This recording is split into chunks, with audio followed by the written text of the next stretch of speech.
Guru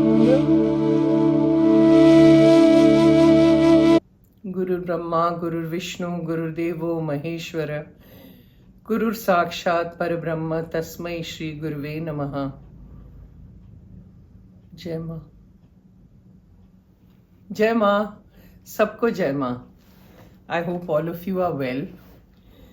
So let's see today's question. Okay. This is Anirban Mukherjee.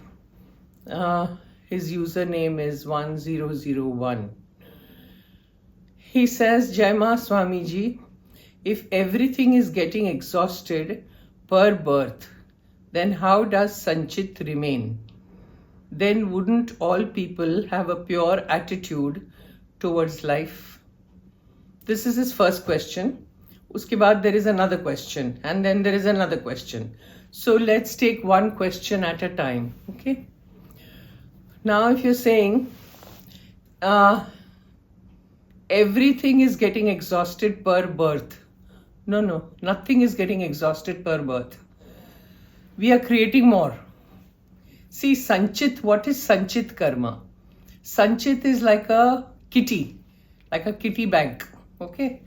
A reservoir, kitty bank, in which you have collected all the karmas that you have created in crores of lifetimes. Not one lifetime, we've taken crores of lifetimes, okay? Now, what happens is, supposing the Sanchit karma, the kitty bank, has say 100% of karmas, okay? When we are born, there are a lot of karmas. So they give you, say, just 2% of that 100% and say, okay, we are giving you the quota. This is 2% that you take downstairs, go to the physical plane and exhaust the 2%, okay? So 98% is still in the kitty. Sanchit never gets exhausted, okay?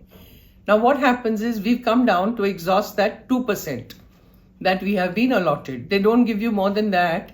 I'm giving an example. It's not exactly 2% or whatever. It's an example. So when they give you this kind of karma, they expect you to finish it off in this lifetime.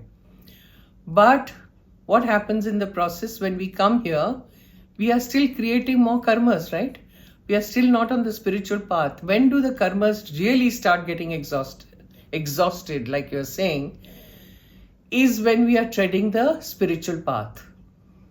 When you are totally with your Isht all the time, you know, you're always your mind, body, everything, and whatever you're doing in life, whatever karmas you're performing, because any action that we do is karma. Anything we do, we talk, we eat, we breathe, we sleep, that is also karma, okay, because it's an action. So whatever we are doing in life is a karma. But if we dedicate all our karmas to the Lord, to Ma, to your Isht, whatever, whoever it is, then what happens is everything that you're doing is just your physical body is like an instrument which is performing. But you are not attached to your karmas because you have dedicated, sab arpan kar diya hai. You've dedicated all your karmas to Bhagwan. You're saying, I'm doing it in your name. I'm doing a seva, a service in your name. I have nothing to do with it. But how many people do that? You know, it's not easy. So what happens in the process is, we have come to exhaust that 2%, right? But it is never exhausted. We are creating more. Good, bad, ugly. We are creating more karmas. We are sometimes good karmas, sometimes bad karmas. So what happens again in the process? That 2% that we have got to exhaust, we have created 4%. Because we haven't exhausted the 2 karmas, we've added karmas. Again, it goes back into the Sanchit. So that 100% becomes 102. So when does it get exhausted? Never. So then they say, how do you exhaust the karmas then? That's the whole point. That the karmas get exhausted, start getting exhausted, okay? Not, they don't just get exhausted like that. Not immediately. They start getting exhausted when you dedicate your life to Bhagwan. When you dedicate yourself completely to Bhagwan. That's the time they start getting exhausted. That Sanchit is still there. But whenever you get a prarabdha, what that is going on, whenever you get a birth and it's a prarabdha that's going on, you will start exhausting your prarabdha karmas instead of creating more karmas. And that's only when you are treading the path. Otherwise, no. It goes on adding, adding, adding. You never exhaust. So that was your first question. I hope you have understood. Okay, now, so you're saying then people would have a pure attitude towards life. Yeah, they would. But that is not the case. It is just not that. We are not exhausting anything. We are adding, adding, adding. Good karmas also. Now supposing you've done some great seva or something and you've created some good karmas, right? But you have done it for your own motive. To get name, fame, whatever, to feel good about it and all that. That is karma. Good karma or bad karma, they all get accumulated in the Sanchit. And then you have to come again to bear the fruits of what you have sown. So, there is no other way out. You have to be dedicated to God and do all your service to God. Only then, it's not easy, I know. But if you have that dedication and devotion, it's possible. Now, we go to the next question. Another question is, when Bhagwan gives buddhi, even to the chore and dacoit, then why does he, she have to suffer the consequences like karma? I just explained. Everything is karma. Consequences nahi hai. We have come here for that only, to exhaust the karmas, because we have created. Bhagwan hasn't created the karmas for us. We have done it ourselves. We have punished ourselves. And if you're saying Bhagwan has given buddhi, right? See, buddhi is mind. Okay? Mind is something that you have to drop in spirituality. Intellectual exercise does not work in spirituality. You have to drop the mind and go internal. It's an internal journey. Buddhi we use in an outward, in the Bahya Jagat. Buddhi is used for, initially when you start, when you want to enter the spiritual path, you will definitely use your buddhi to understand what is this, what is spirituality. You'll ask 100 questions. That time you are using your buddhi, right? To have a kind of an understanding of a spiritual path. So at that time it's fine. You use the buddhi to do an inquiry, okay?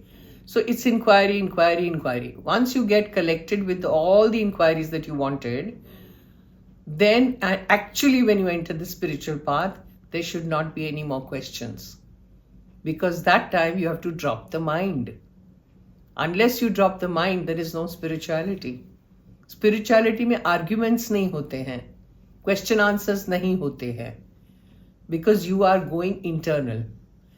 It's an internal journey where you are just observing, watching, doing things like that, meditating, doing Japa, Dhyan, doing whatever kriyas you're doing.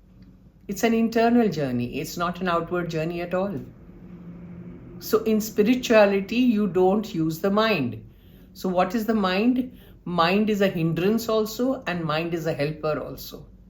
It helps when you want inquiry, when you want to enter, and it becomes a hindrance if you're using the mind in spirituality. So I hope again I'm clear in what I'm saying. I hope so. Then you are writing another question, which is, why is pubbing considered bad? Now, this language pubbing is little foreign for me, but I suppose pubbing is going to a pub, right? Am I right? I don't know. Pub is like an alcoholic center, right? People go to a pub to drink and become unconscious, become unaware of what they are doing. So their animal instincts come out. Everybody has an animal instinct, and you are actually giving it an impetus by going to a pub. So suddenly you'll find somebody who drinks a lot becomes a very violent person. So that animal instinct that he has comes out as violence. Now, do we need that kind of thing in a spiritual world? No, we don't. And that's why pubbing is a bar. You don't go there. You don't go to a pub, a bar to drink and be merry. If you are treading the spiritual path, that is why it's a taboo. It's a very tamasic habit. Okay, it's a very tamasic quality that a person has if he wants to do pubbing, like you are saying. And that is why it's wrong. Because you avoid things that intoxicate you. It's like having drugs. You have drugs and then you become behosh, unconscious of the world, and then you come out with whatever you want to, and your speech is bad, your behavior is bad, your entire vritti is bad, everything is bad, your whole personality changes, and your attitude becomes bad, and you don't want to be near people like that, right? So that is why it's wrong. It is a hindrance again on the spiritual journey, and that's why it's wrong. So I hope I have answered all your questions, the 3 questions you had, and I hope I have answered. Jai Ma, I'll see you next time.